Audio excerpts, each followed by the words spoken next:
J'aimerais m'adresser à mes frères et sœurs. Et ce que j'ai eu sur le cœur, c'est de vous rappeler qui vous êtes. Vous n'êtes pas n'importe qui. Vous êtes le peuple de Dieu. Vous avez été rachetés non avec l'or, non avec l'argent, mais par le sang précieux du Fils unique de Dieu, Jésus-Christ de Nazareth, qui a coulé à la croix de Golgotha pour vous racheter des mains du diable, pour vous racheter de la peur, pour vous racheter de la malédiction, pour vous réconcilier avec lui. Et vous êtes réellement devenus, et vous l'êtes, enfants de Dieu.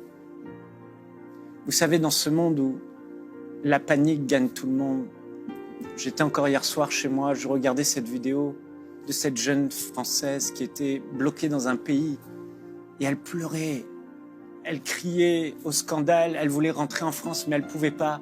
Et on voyait la souffrance, le désarroi, la peur qui la saisissait. Elle voulait être en France pour être auprès des siens, être en France pour être traitée par les hôpitaux français. On voyait cet acteur italien, cette vidéo qui a circulé partout. Sa sœur était morte derrière lui sur le lit depuis un jour. Elle est partie prématurément. Il ne s'attendait pas à ça. Et tellement de gens voient des gens proches d'eux partir. La mort frappe, la mort saisit. Et le monde ne sait pas comment réagir. Les gouvernements sont ébranlés. Le monde ne sait pas quoi faire face à cette situation, cette détresse. Ils n'ont pas de solution naturelle. J'aimerais vous dire que nous avons un Dieu. Il est tout-puissant et il est vivant. Et nous avons un Seigneur qui est élevé au-dessus de tout, Jésus-Christ de Nazareth, le roi de rois, le Seigneur des seigneurs, celui qui a créé ce monde. Et il a dit, dans Jean au chapitre 14, il a dit, il nous avait prévenu que, dans Matthieu 24, que ces choses arriveraient. Il nous avait prévenu que les choses iraient de pire en pire dans la fin des temps. Hier, c'était peut-être les incendies. Hier, c'était peut-être les tremblements de terre. Aujourd'hui, c'est le coronavirus, le Covid-19. Demain, ce sera encore autre chose. Mais il a dit que lorsque ces choses arriveraient, ne soyez pas surpris, parce que je vous transmets mes secrets. Je vous préviens de ce qui arrivera. Et il a dit dans Jean, au chapitre 14, que votre cœur ne se trouble point. Croyez en Dieu et croyez en moi. Jésus a dit, je suis là. Le Père est là. Votre Père céleste est là. Vous êtes ses enfants et vous aurez part à sa protection. Vous aurez part à sa grâce. Vous aurez part à sa paix. Vous aurez part parce que Dieu est avec vous. Que votre cœur ne se trouble point. Croyez en Dieu et croyez en moi. Je suis là et j'aimerais vous rappeler cette simple vérité. Le Seigneur Jésus est là. Notre Père céleste est là. Et il prendra soin de vous, de votre famille, de tous ceux qui vous appartiennent. Le prophète Malachie a prophétisé dans Malachie au chapitre 3 que viendraient des temps comme ceux-ci où le monde verra la différence entre ceux qui servent Dieu et ceux qui ne le servent pas. Il y aura une différence entre ceux qui appartiennent à Dieu, ses enfants, et ceux qui ne lui appartiennent pas. Et vous savez, ce qui est en train d'arriver dans le monde aujourd'hui, il y a quelque chose de pire qui est déjà arrivé dans le passé. 1400 ans avant Jésus-Christ, la terreur a envahi un pays, en Égypte. Et vous savez, l'apôtre Paul a eu une révélation. Il a dit, frères et sœurs, ces choses leur sont arrivées pour nous servir d'exemple à nous qui sommes parvenus à la fin des siècles, à la fin des temps. Ces choses leur sont arrivées pour notre instruction. J'aimerais vous rappeler cette histoire extraordinaire parce que dans ces temps difficiles, il faut que notre foi soit forte. Et cette histoire, c'est exactement ce que Dieu veut qu'on sache. À l'époque, le peuple d'Israël, le peuple de Dieu, s'est retrouvé esclave en Égypte. Et un soir, Dieu a dit que l'ange de la mort passerait, l'ange de destruction passerait sur tout le pays d'Égypte. Et le peuple d'Israël, le peuple de Dieu, était esclave depuis des centaines d'années en Égypte.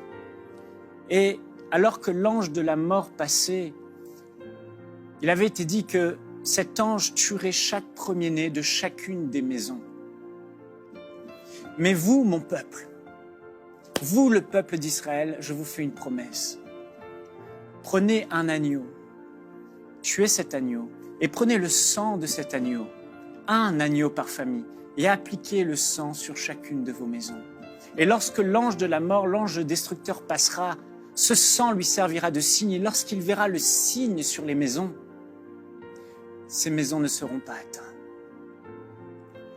Dieu avait donné une promesse à son peuple. Alors que cette nuit était terrible, alors que cette nuit aurait dû être une nuit d'angoisse où la mort frappe sur chacune des maisons, où chaque premier-né de chaque maison meurt, le peuple d'Israël s'est retrouvé tranquille. Le peuple d'Israël s'est retrouvé dans la paix à cause de la promesse de Dieu. Le sang de l'agneau appliqué sur les maisons, sur les portes et les linteaux. Je peux imaginer le père dans la maison qui dit à ses enfants, « Va vérifier si le sang a bien été appliqué. Rajoute encore du sang. Le sang est là, papa. » Il pouvait dormir paisiblement, tranquillement, parce que le sang était appliqué.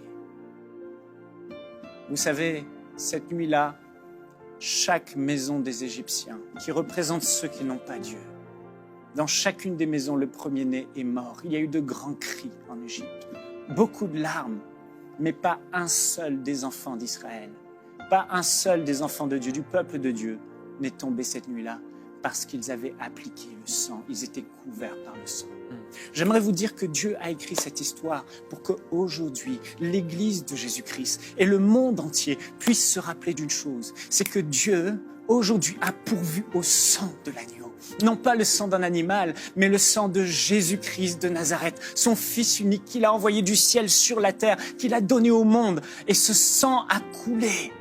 La vie de Jésus a été donnée. La punition, la malédiction, la mort, la douleur, la maladie, toute la détresse du monde est tombée sur Jésus. Et son sang, le sang de Jésus, a coulé à cette croix. Pour que tout le monde sache que ce sang est disponible aujourd'hui. Et que tout le monde puisse prendre de ce sang et invoquer ce sang sur leur vie. Et aujourd'hui, comme à l'époque, une seule question se pose aujourd'hui. A-t-on appliqué le sang sur notre vie? Est-ce que le sang coule sur notre vie et sur la vie de notre famille? Et je vous pose cette question aujourd'hui. Vous ne soyez pas troublés, parce que si le sang de Jésus coule sur votre vie, vous aurez la même protection. Dieu vous promet de vous garder. Dieu vous protège de la mort. La vie éternelle est à vous. Frères et sœurs, pour que le sang soit appliqué sur votre vie, la Bible dit que si tu confesses Jésus-Christ comme Seigneur de ta vie, et si tu crois dans ton cœur qu'il est ressuscité d'entre les morts, et si tu marches dans la lumière en obéissant à sa parole, alors la Bible dit que le sang de Jésus-Christ te purifie de tout péché. Le sang de Jésus-Christ te protège. Le sang de Jésus-Christ te rachète. Et tu es devenu, à cause de ce sang qui a pardonné tes péchés, enfant de Dieu. Et aujourd'hui, tu peux plaider et dire, à cause du sang de Jésus, oh, Jésus a payé de sa vie. Jésus est mort à la croix pour que je sois aujourd'hui sous la protection de Dieu, pour que je sois réconcilié avec le ciel. Et aujourd'hui, la puissance de Dieu, la puissance du ciel est avec toi pour te protéger. Ne cédons pas à la peur, parce que le sang de Jésus a coulé sur ma vie. La Bible dit dans Apocalypse au chapitre 12 et au verset 11, ils, en parlant de nous, l'Église de Jésus-Christ, l'ont vaincu le diable. Ils l'ont vaincu à cause du sang de l'agneau et à cause de la parole de leur témoignage.